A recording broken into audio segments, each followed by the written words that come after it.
Alright, in this video we're going to talk about writing quadratic equations. When writing a quadratic equation, you need at least 3 points in order to do that, because you have to remember we're talking about something that has the shape like this, okay? Or it could be opening down. Depending on the form that we write in, we need different types of points. Now, if you remember when we were graphing, vertex form was y equals a times x minus h squared plus k. Standard form was ax squared plus bx plus c. And factored form kind of looked something like this.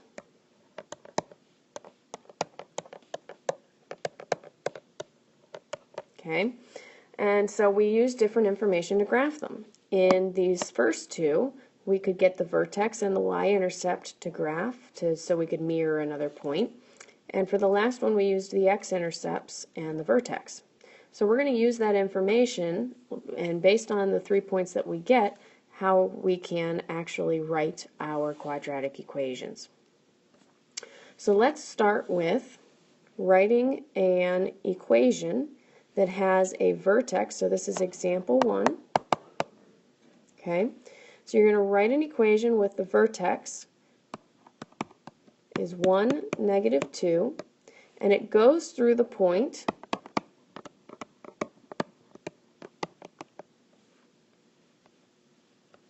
3, 2.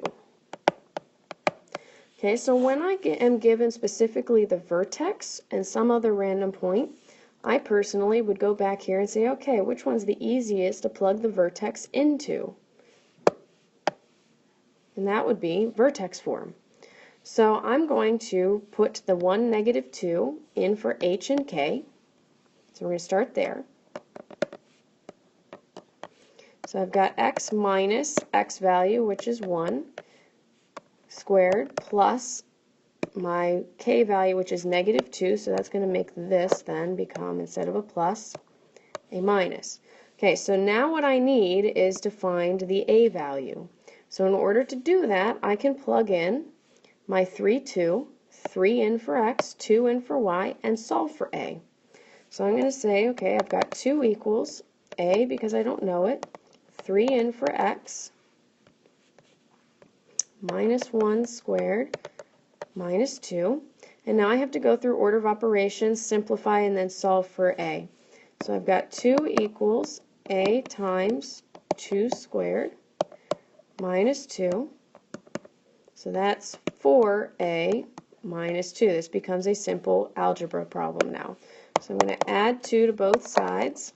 So it's going to give me 4 equals 4 times a.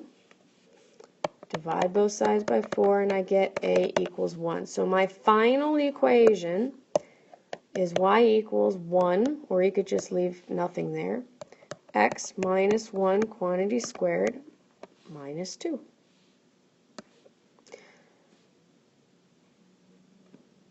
All right, another, we're going to look at example 2 now. Another would be if I were given the roots, which are x-intercepts.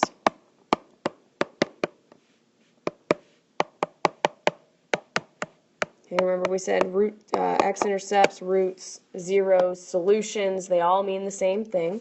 So that means we have number, comma, 0, okay? So we have the roots of x equals negative 1 and 4, and it goes through the point 3, comma 2. All right, so here's how I determine what, if we're going into, it says write it in intercept form. Since I'm given the x-intercepts, that is my clue to use this bottom form.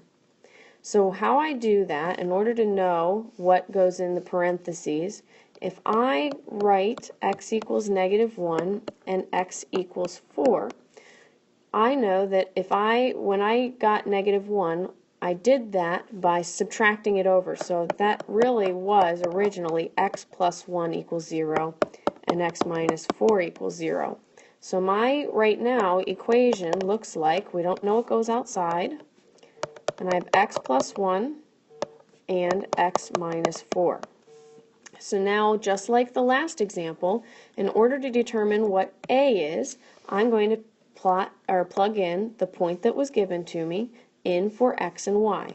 So y in this case is 2, x is 3. So I've got 3 plus 1 and 3 minus 4. So I've got 2, start simplifying.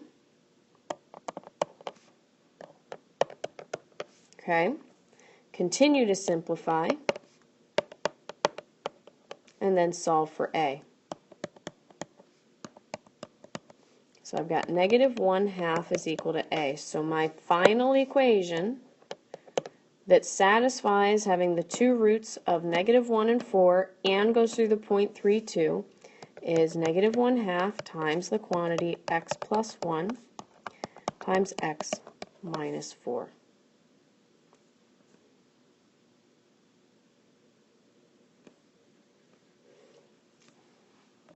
All right, and lastly, so now we're going to look at one writing in standard form.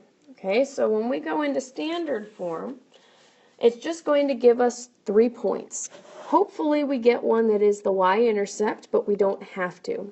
So it doesn't give us the x-intercepts, it doesn't give us the vertex, it just gives us 3 points and says the parabola goes through that. So for our example 3, the 3 points that we have to use are negative 1, negative 3, 0, negative 4, and 2, 6. So thank goodness we've got the y-intercept. So we have to remember that standard form is y equals ax squared plus bx plus c, and I know that the y-intercept in these is 0, c. Alright, so that means right off the bat I can put in my c value, so I now have y equals ax squared plus bx minus 4. Alright, so now all I have are these other 2 points. I don't know the vertex, I don't know the x-intercepts, so the only thing I can do is plug in these 2 values, these 2 points, in 2 separate problems and then see what I can do from there. Okay, so what I'm going to do first is I'm going to plug in the negative 1, negative 3. Negative 3 goes in for y.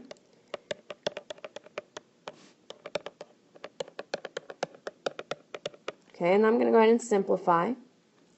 So I've got negative 3 equals a, because it's negative 1 squared is 1, so I've got 1a, but you don't have to write the 1 out in front, minus b minus 4. Now what I see is that I have 2 unknowns. Back when we did systems of linear equations, we knew that in order to solve something with 2 unknowns, I needed 2 equations. Then we did matrices and looked at how do I solve systems with 3 variables. I needed 3 equations. So I have 2 unknowns, so I need 2 equations. Conveniently, I have another point, so I'm going to plug that one in here, and then I've got a system. So let's save this equation for later for right now. So I'm going to take this equation now and plug in the point 2, 6. So I'm going to have 6 equals a times 2 squared plus b times 2 minus 4. So that gives me 4a plus 2b minus 4. Okay, so first thing I can see that I can do with both of these is just add the 4 over to the other side. So if I add 4, that's going to give me 1 is equal to a minus b. If I do the same thing for this one, I have 10 is equal to 4a plus 2b. So here is my system then. I've got 1 equals a minus b, and I've got 10 equals 4a plus 2b. So now we've got a linear system. You've got 2 options. One is use elimination or use substitution. I personally see substitution be pretty easy in this case if I just add b from this one over here and plug whatever I get in for a on the second equation. So this one becomes 1 plus b is equal to a. So I'm going to substitute in for A in the other equation, and then solve for B.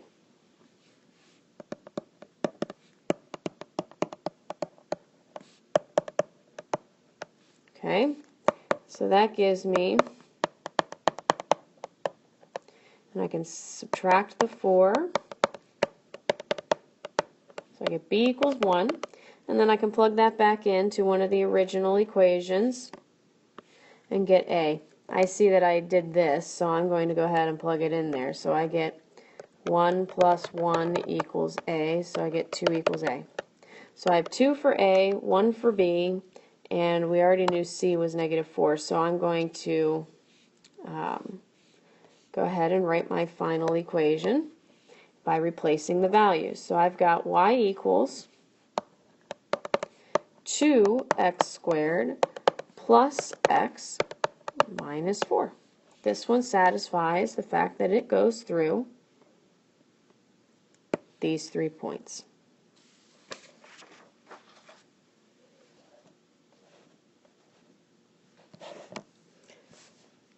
All right.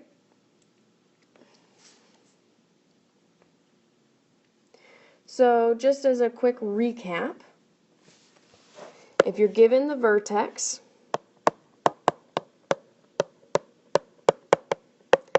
and a point, you're going to use vertex form to write your equation. If you're given the x-intercepts and a point, you're going to use factored form. If you're just given 3 points, use standard form.